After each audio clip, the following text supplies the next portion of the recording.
दोस्तों गोवा एयरपोर्ट पर से बहुत बढ़िया वैकेंसी निकाला गया है। वैकेंसी 429 पोस्ट पे रहने वाला है।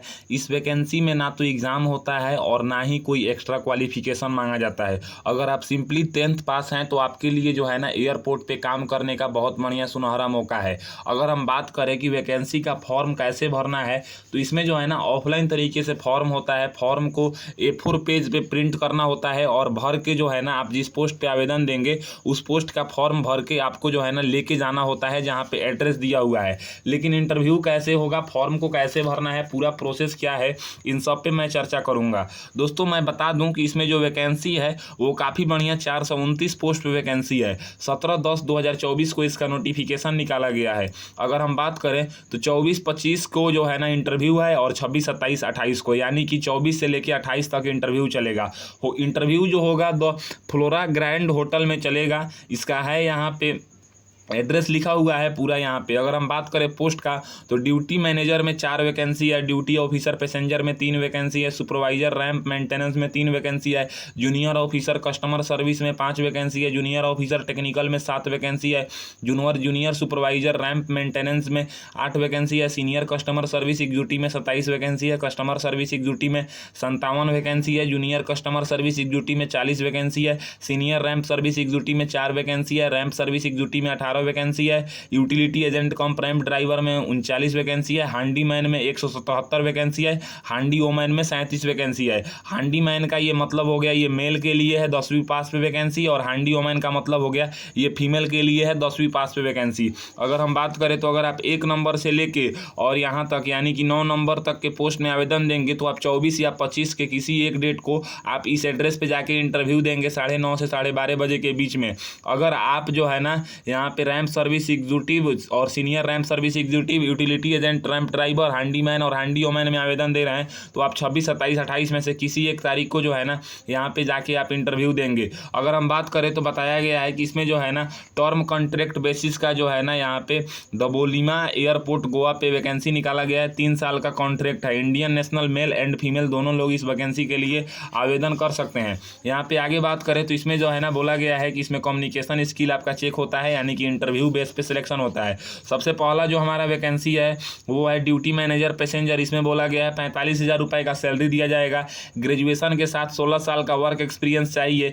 55 साल से आपका एज ज़्यादा नहीं होना चाहिए। उसके बाद जो वैकेंसी है वो वैकेंसी है हमारा ड्यूटी ऑफिसर पैसेंजर। इसमें बोला गया है कि ग्रेजुएशन के साथ 12 साल का वर्क एक्सपीरियंस चाहिए। 32,200 रुपये का सैलरी दिया जाएगा। 50 साल से ज़्यादा एज आपका नहीं होना चाहिए। उसके बाद जो हमारा वैकेंसी है वो है सुपरवाइजर रैंप मेंटेनेंस। इसमें बोला गया है कि ग्रेजुएशन के साथ 11 साल का वर्क एक्सपीरियंस चाहिए, या अगर आपने 3 साल का डिप्लोमा किया है और 11 साल का वर्क एक्सपीरियंस है और LMB लाइसेंस है या HMB लाइसेंस है तो आप इसमें आवेदन दे सकते हैं। 32,200 रुपये का सैलरी दिया जाएगा। 50 साल से ज़्यादा आपका एज नहीं होना चाहिए।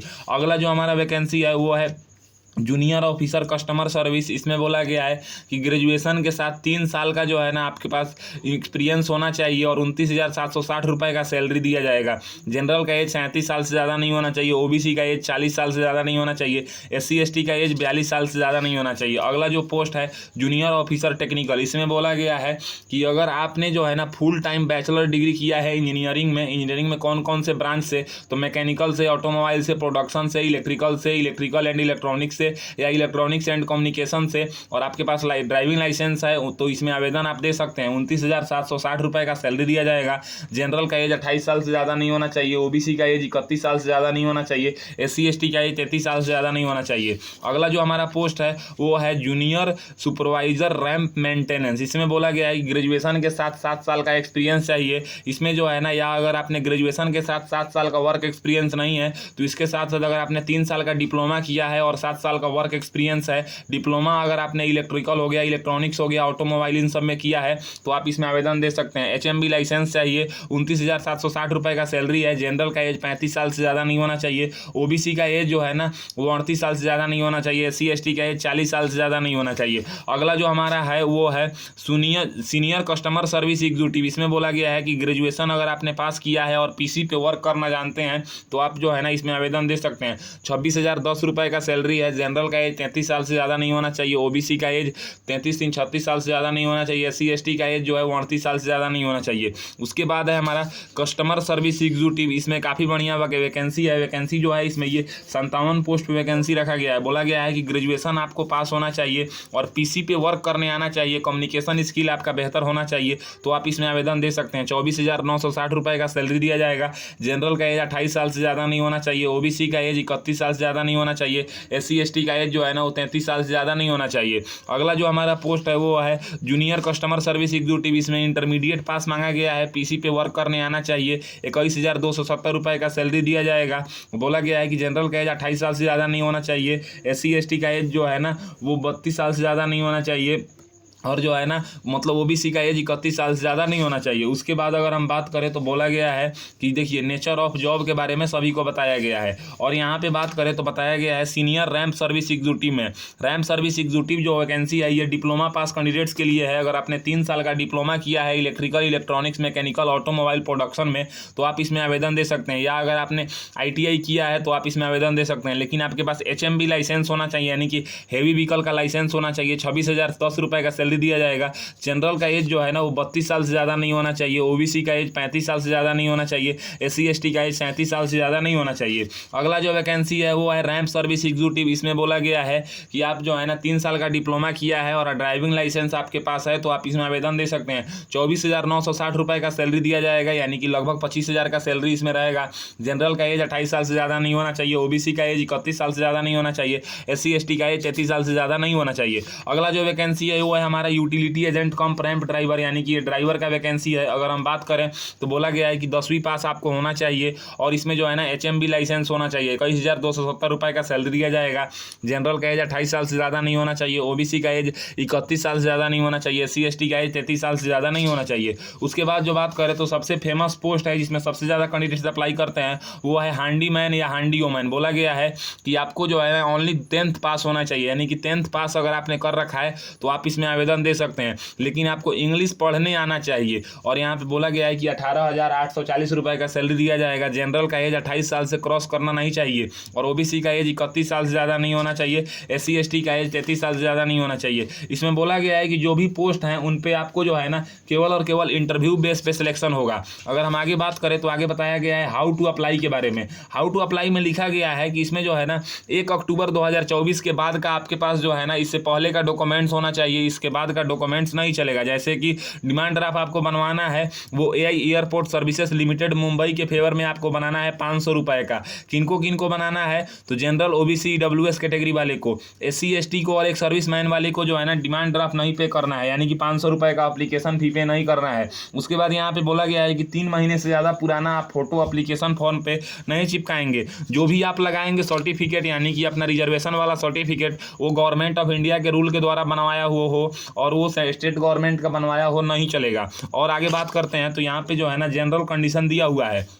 तो ये था इसका नोटिफिकेशन। अब नोटिफिकेशन के बाद बात करते हैं कि जो हमारा 6 पेज का एप्लीकेशन फॉर्म है इसको कैसे फिलअप करना है, ताकि फिलअप करके कहाँ लेके जाना है, कैसे इंटरव्यू होगा, पूरा प्रोसेस पे हम चर्चा करते हैं। दोस्तों ये हमारा एप्लीकेशन फॉर्म है। एप्लीकेशन फॉर्म में जो है ना आपको ये ऑफिस यूज के लिए है, इसको आपको फिल नहीं करना है। यहाँ पे आपको एक पासपोर्ट साइज फोटो चिपका के उसके ऊपर क्रॉस सिग्नेचर कर देना है। उसके बाद अगर हम बात करें तो यहाँ पे आपको जो है ना जिस पोजीशन के लिए आप अप्लाई कर रहे हैं उस पोजीशन का नाम लिखना है। अगर हम पोजीशन की बात करें तो पोस्ट, यानी कि आप जिस पोस्ट का क्वालिफिकेशन अपने पास रखते हैं उस पोस्ट पे आप आवेदन देंगे। यहाँ पे आप देख लीजिए सभी पोस्ट का नाम लिखा हुआ है और सभी का क्वालिफिकेशन भी मैं समझा दिया हूँ। थोड़ा वीडियो लंबा ना हो जाए इसलिए मैं जल्दी जल्दी बोल रहा हूँ। आप लोग वीडियो को पुश करके अपने से क्वालिफिकेशन पढ़ लीजिएगा और यहाँ पे अपने पोस्ट का नाम लिखिएगा। यहाँ पे गोवा एयरपोर्ट का नाम लिखा हुआ है। एम्प्लॉयमेंट एक्सचेंज में अगर आपका रजिस्ट्रेशन हुआ है तो यस करेंगे, रजिस्ट्रेशन नंबर लिखेंगे, अगर नहीं हुआ है तो नो कर देंगे। अपना नाम यहाँ पे लिखना है, first name, middle name, sir name, पिताजी का नाम लिखना है, डेट ऑफ बर्थ लिखना है और जिस राज्य में आपका जन्म हुआ है उस राज्य का नाम यहाँ पे लिख देना है। उसके बाद बात करें तो 5 नंबर में आपको ये बताना है अपना कॉरेस्पॉन्डेंस एड्रेस, यानी कि पत्राचार का पता। तो यहाँ पे जो है ना आप अगर गांव से बिलोंग करते हैं तो village, post, police station, district इस टाइप से फिल करेंगे। शहर से बिलोंग करते हैं तो हाउस नंबर, लैंडमार्क, लोकेलिटी इस टाइप से फिल करेंगे। यहाँ पे पिन कोड फिल कीजिएगा, स्टेट का नाम बताइएगा, मोबाइल नंबर फिल कीजिएगा, ईमेल आईडी बताइएगा, जेंडर यहाँ पे बताएंगे कि आप किस जेंडर से बिलोंग करते हैं। इसमें मेल और फीमेल दोनों लोग आवेदन दे सकते हैं। यहाँ पे बात करें 7 नंबर में तो आपको अपना मैरिटल स्टेटस बताना है कि आप शादीशुदा हैं कि अविवाहित हैं, जो भी है उस बॉक्स के नीचे आपको जो है ना एक्स मार्क कर देना है, सही का निशान नहीं लगाना है। 8 नंबर में नेशनलिटी बताना है, 9 नंबर में रिलीजन बताना है, 10 नंबर में मातृभाषा बताना है, 11 नंबर में पैन कार्ड का नंबर बताना है, 12 नंबर में आधार कार्ड का नंबर बताना है, 13 नंबर में आपको अपना कैटेगरी बताना है कि आप किस कैटेगरी से बिलोंग करते हैं। आप जिस भी कैटेगरी से बिलोंग करते हैं उस कैटेगरी के बॉक्स के नीचे जो है ना आपको एक्स मार्क करना है, सही का निशान नहीं लगाना है। और जिस कैटेगरी से आप बिलोंग करते हैं, जनरल कैटेगरी छोड़ के सभी को जो है ना उस कैटेगरी का सर्टिफिकेट सेंट्रल गवर्नमेंट के द्वारा बनवा के लगवाना है, स्टेट गवर्नमेंट का नहीं चलेगा। 13 के बी में बोलेगा कि क्या आप एक सर्विसमैन हैं, अगर हैं तो आप यहाँ पे यस करेंगे, नहीं है तो आप इसको नो करेंगे। उसके बाद तीसरे पेज पे हम आते हैं। तीसरा पेज में जो है ना 13 के सी से एप्लीकेशन फॉर्म स्टार्ट होता है। इसमें बोला गया है कि क्या आप पुलिस सर्विस में हैं, अगर हैं तो यहाँ पे यस करेंगे, नहीं तो आप इसको नो कर देंगे। उसके बाद बोल रहा है कि भी आप जो है ना एनी गवर्नमेंट सेक्टर या सेमी गवर्नमेंट या पब्लिक सेक्टर अंडरटेकिंग में काम किए हैं, अगर किए हैं तो यस करेंगे, नहीं तो आप इसको नो कर देंगे। अब आता है हमारा 14 नंबर, जिसमें एजुकेशन क्वालिफिकेशन आपको बताना है। अगर हम एजुकेशन क्वालिफिकेशन की बात करें तो आपने जहां तक पढ़ाई किया है उन सब का डिटेल्स यहाँ पे फिल कर सकते हैं। जैसे कि सबसे पहले आपको 10वीं का बोर्ड का नाम बताना है, जिस ईयर के जिस मंथ में जिस डेट को आपने पास किया है, यानी कि डेट मंथ ईयर अपना पासिंग बताना है। ड्यूरेशन में 10th 1 ईयर का होता है तो यहाँ पे 1 ईयर फिल कर देंगे, परसेंटेज बताएंगे। उसके बाद 12th का यहाँ पे बोर्ड का नाम बताएंगे। उसके बाद यहाँ पे डेट मंथ ईयर पासिंग बताएंगे, ड्यूरेशन में 2 साल बता सकते हैं, परसेंटेज बताएंगे। डिप्लोमा किए हैं उसके बारे में बताएंगे, ITI किए हैं उसके बारे में बताएंगे, NCTVT कोर्स किए हैं उसके बारे में बताएंगे, ग्रेजुएट के डिग्री के बारे में बताएंगे, पोस्ट ग्रेजुएशन के बारे में बताएंगे। उसके बाद जो भी आप क्वालिफिकेशन आपके पास होल्ड करते हैं उस सब के बारे में यहाँ पे बारी बारी से सेम तरीके से फिल कर देना है। 15 नंबर में लैंग्वेज के बारे में बताना है कि आप कौन कौन से लैंग्वेज को बोलना पढ़ना लिखना जानते हैं। जैसे कि सबसे पहले इंग्लिश लैंग्वेज है तो क्या आप इंग्लिश लैंग्वेज को रीड करना जानते हैं, अगर जानते हैं तो इस बॉक्स में आपको एक्स मार्क कर देना है, क्योंकि यहाँ पे लिखा हुआ है कि टिक नहीं, यानी कि सही के निशान पे टिक नहीं करना है। स्पीक करना जानते हैं तो एक्स मार्क करेंगे, राइट करना जानते हैं तो एक्स मार्क करेंगे। रिमार्क में आप गुड या वेरी गुड करके कुछ लिख सकते हैं या खाली छोड़ देंगे। हिंदी लैंग्वेज को आप रीड करना जानते हैं तो एक्स मार्क करेंगे, स्पीक करना जानते हैं तो एक्स मार्क करेंगे, राइट करना जानते हैं तो एक्स मार्क करेंगे, और यहाँ पे रिमार्क्स में या खाली छोड़ देंगे या वेरी गुड या गुड करके लिख देंगे। वहाँ का लोकल लैंग्वेज जानते हैं तो बताएंगे, कोई आपका मातृभाषा अगर आप बोलना लिखना पढ़ना जानते हैं तो उसके बारे में आप बताएंगे। उसके बाद बात करें तो चौथा नंबर पेज हमारा आता है, जिसमें आपको एक्सपीरियंस के बारे में पूछा गया है। अगर हम एक्सपीरियंस के बारे में बात करें तो जैसा कि मैं आपको बता दूं कि बहुत ऐसे पोस्ट है ना जिसमें एक्सपीरियंस मांगा गया है। Customer service executive, junior customer service executive, ramp service executive, driver में, हैंडीमैन में, हैंडी वोमैन में, इन सब में एक्सपीरियंस नहीं मांगा गया है। इसके अलावा बहुत सारे पोस्ट में एक्सपीरियंस मांगा गया है। अगर आप एक्सपीरियंस वाले पोस्ट में आवेदन दे रहे हैं और आपके पास एक्सपीरियंस है तो यहाँ पे नेम ऑफ ऑर्गेनाइजेशन, किस ऑर्गेनाइजेशन में आपने काम किया है, किस पोस्ट पे काम किया है, कब से कब तक काम किया है, कितने साल का वर्क एक्सपीरियंस है, नेचर ऑफ जॉब आपका क्या है, इस तरह से आप फिल करके बताएंगे जहाँ जहाँ पे जितने ऑर्गेनाइजेशन में काम किए हैं। अगर कहीं नहीं किए हैं, आप ऐसे पोस्ट में आवेदन दे रहे हैं जहाँ पे वर्क एक्सपीरियंस नहीं मांगा गया है, तो आप इसको खाली छोड़ देंगे। 17 नंबर में ड्राइविंग लाइसेंस के बारे में बताएंगे, जैसे कि रैंप सर्विस एग्जीक्यूटिव हो गया, सीनियर रैंप सर्विस एग्जीक्यूटिव हो गया, ड्राइवर हो गया, इन सब में जो है ना ड्राइविंग लाइसेंस मांगा गया है था।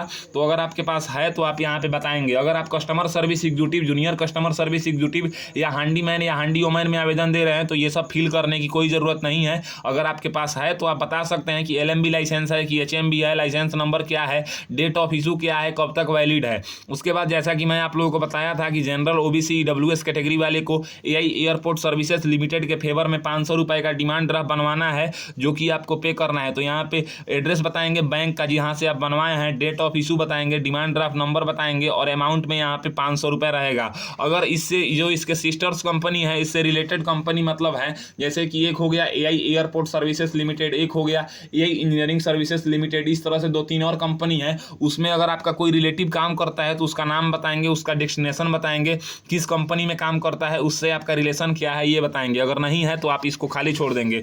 आगे बात करें 20 नंबर में डिक्लेरेशन है, जिस जगह से आप फॉर्म को भर रहे हैं उस जगह का नाम लिख देंगे, डेट लिख देंगे जिस डेट को आप फॉर्म भर रहे हैं, और यहाँ पे अपना सिग्नेचर कर देंगे। अगला है हमारा डॉक्यूमेंट्स का इंक्लूजर। इसमें आपको बताना है कि आप कौन कौन से डॉक्यूमेंट्स को लगा रहे हैं। जैसा कि मैं आपको बताऊं, अगर आपका एप्लीकेशन फी लगता है तो आप यहाँ पे यस कर देंगे 1 नंबर में। उसके बाद अगर आप स्कूल लिविंग सर्टिफिकेट का जीरोक्स दे रहे हैं तो यहाँ पे 2 नंबर में यस करेंगे।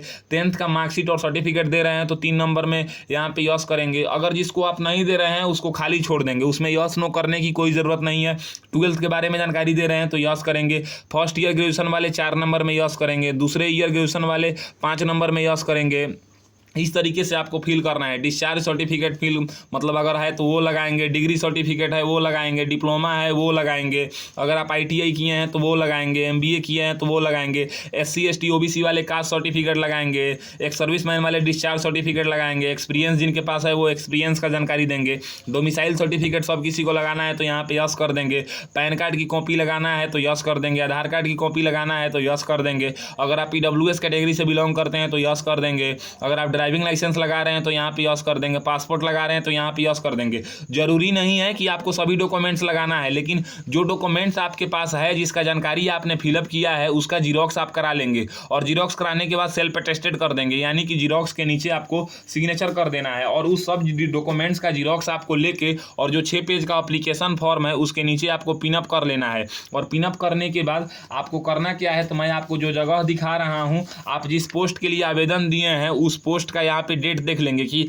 आप जिस फॉर्म को भर रहे हैं, जिस पोस्ट के लिए, उसका इंटरव्यू डेट कब है। जैसे मान लीजिए कि हम जो फॉर्म भर रहे हैं हैंडीमैन में, तो 26, 27, 28 में से मेरा इंटरव्यू है, तो हम 26 तारीख को 9:30 से 12:30 बजे के बीच में अपना डॉक्यूमेंट्स जो हमने फिलअप किया है एप्लीकेशन फॉर्म और उसके नीचे जो हम अपने डॉक्यूमेंट्स का जीरोक्स लगाए हैं उन सब को लेके हम यहाँ पे चले जाएंगे और यहाँ पे मेरा इंटरव्यू होगा और ओरिजिनल डॉक्यूमेंट्स भी आपको लेके जाना होगा और वो वेरिफिकेशन होगा। उसके बाद अगर हम इंटरव्यू क्लियर करते हैं तो मुझे जो है ना ऑफर लेटर दिया जाता है महीना दिन बाद, उस ऑफर लेटर से हमको यहाँ पे इस एयरपोर्ट पे जो है ना जॉब लग जाता है। तो इस तरीके से आप बिना एग्जाम दिए एयरपोर्ट पे काम करने का सुनहरा मौका है। अगर आप इसमें इंटरेस्टेड हैं तो आप इसमें जरूर जाएं। हाँ, एक बात और मैं बता दूं, ये प्राइवेट जॉब है, ये गवर्नमेंट जॉब नहीं है। अगर मेरी दी हुई जानकारी आपको पसंद आता है तो मेरे वीडियो को लाइक कीजिए एंड ऐसे ही इन्फॉर्मेटिव वीडियो के लिए मेरे चैनल को सब्सक्राइब कीजिए। आज के लिए बस इतना ही, मैं आपसे विदा लेना चाहूँगा। तब तक आप लोग देखते रहिए मेरा यूट्यूब चैनल फॉर्म फिलअप की नॉलेज। जय हिंद, जय भारत।